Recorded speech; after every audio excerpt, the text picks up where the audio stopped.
Originally, I was going to make the R-body cars an entry for the worst 80s cars from Chrysler video, when I realized that there's a whole lot to this platform, an entire video's worth in my opinion. One of the shortest lived platforms of the Detroit 3, the R-body is one of the most forgettable Mopar platforms out there. Let's talk about it. Chrysler was struggling badly in the 70s. They were in huge financial trouble.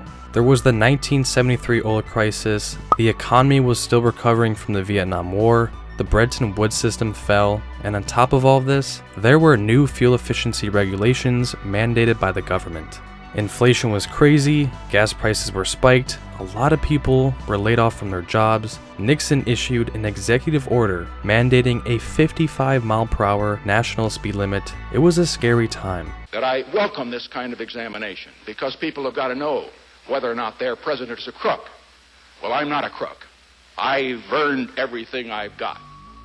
The timing of Chrysler's C-body in 1974 was awful. Dealers were unable to sell them, and they piled up at dealerships. And Chrysler's chairman at the time did not want to reduce prices. He instead cut production. That's not the only thing he cut. He reduced Chrysler's revenue by nearly 30% because of this. Let's just say he took an early retirement. In 1976, Chrysler asked the government for a bailout, which they were denied with. I know a lot of you hate GM, but in 1977, they completely changed the game for the Detroit 3. The new Chevrolet, with 5 more cubic feet of room. It stacks up beautifully. Now that's more like it. The introduction of the all-new redesigned Caprice was a huge success. Ford and Chrysler were skeptical at first about GM's new plan. However, when the Caprice got the Car of the Year that very year it was introduced, Ford and Chrysler quickly got to work playing catch-up. Except Chrysler was broke. Super broke. If they wanted to stay in the game, they would have to downsize fast.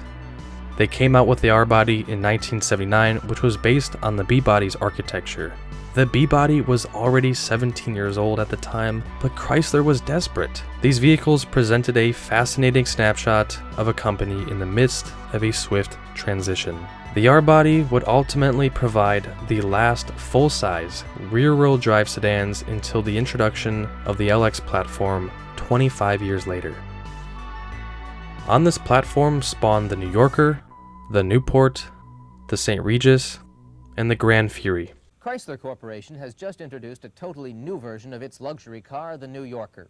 The 79 New Yorker is a flashy but smaller version of its 78 counterpart, having lost more than 900 pounds and 9.5 inches in length. The New Yorker was seen as the most luxurious of the bunch. They had their concealed headlamps, unique vinyl roof, and quarter windows. Of the 54,000 that sold, 16,000 were in that Fifth Avenue trim package. This had every luxury feature imaginable for 1979. It even featured an exclusive crystal Pentastar hood ornament. Super Bowl 13 is being brought to you by Dodge, the makers of the all-new St. Regis, a full-size car with value you can measure. The 1979 St. Regis by Dodge. The St. Regis was considered the cool one of the bunch. It featured a more modern mesh grille and retractable headlight covers. I believe the Magnum of the same year also featured these unique headlight covers as well. In 1980, Dodge came out with the St. Regis Touring Edition.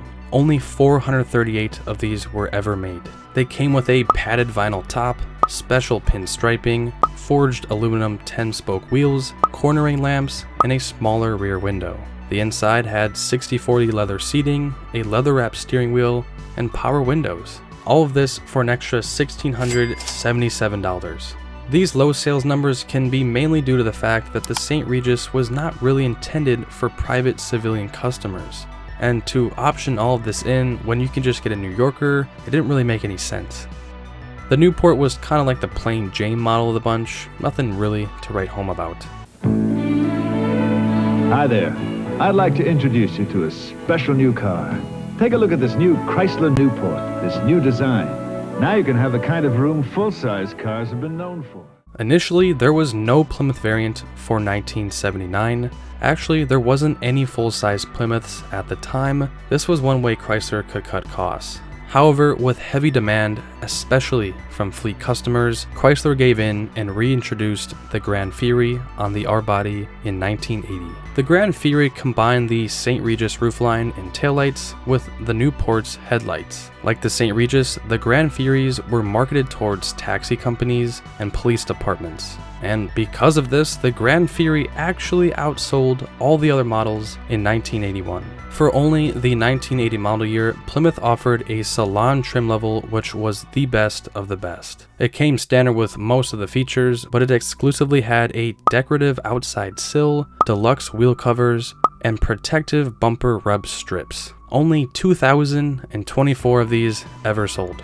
All R-bodies had the 3-speed torque flight automatic. These are relatively good transmissions. Suspension components were mainly made up of B-body parts, 2 parallel torsion bars with anti-sway bar in the front and leaf spring in the rear.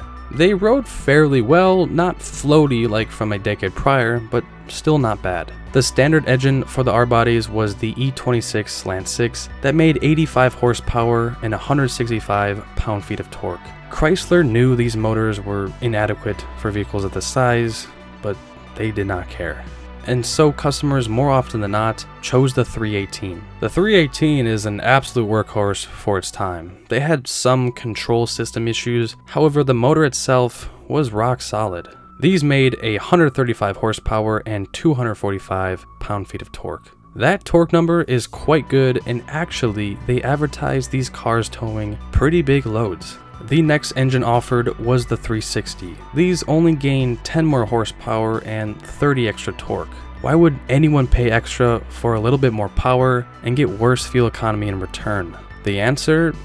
They didn't. Finding any of these cars isn't that common, but even more so with the 360. Lastly, Code E58 360 offered 190 horsepower and 280 pound-feet of torque. These were typically found in the Pursuit versions of the St. Regis, Newport, and Gran Fury. The Canadian version of this motor came with dual exhaust and no catalytic converters. We didn't get that, but that is pretty sick, I'm not gonna lie. And actually, police officers at the time considered these cars to be one of the best all-around squads.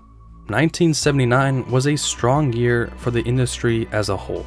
We can see Chrysler sold over 150,000 units of the New Yorker, Newport, and St. Regis. The second oil crisis hit, and these numbers changed drastically.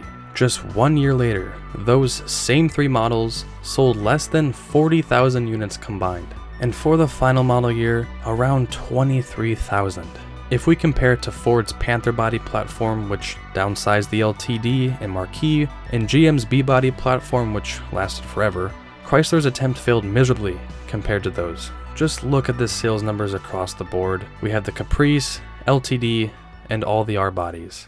They offered the longest wheelbase. They were unibody, not body on frame. Lower end models weren't as comfy, nor did they reduce noise like the others. Partly because they used thinner glass to save weight. Also, unlike the others, they were only offered as a 4-door sedan. Chrysler could not afford to develop a coupe, convertible, or station wagon. Chrysler ended up stopping production of the R-body midway through the 1981 model year.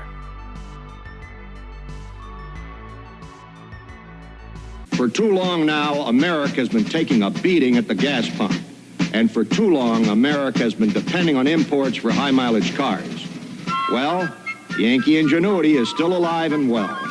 The new Chrysler Corporation introduces the K-cars. Lee Iacocca had completely different plans for Chrysler. He put emphasis on the K-cars and the M-body cars, which was the smartest thing to do, providing that fuel-efficient front-wheel drive platform saved them from going under. And for the M platform, the St. Regis would be the only name dropped. The other models carried out their legacy.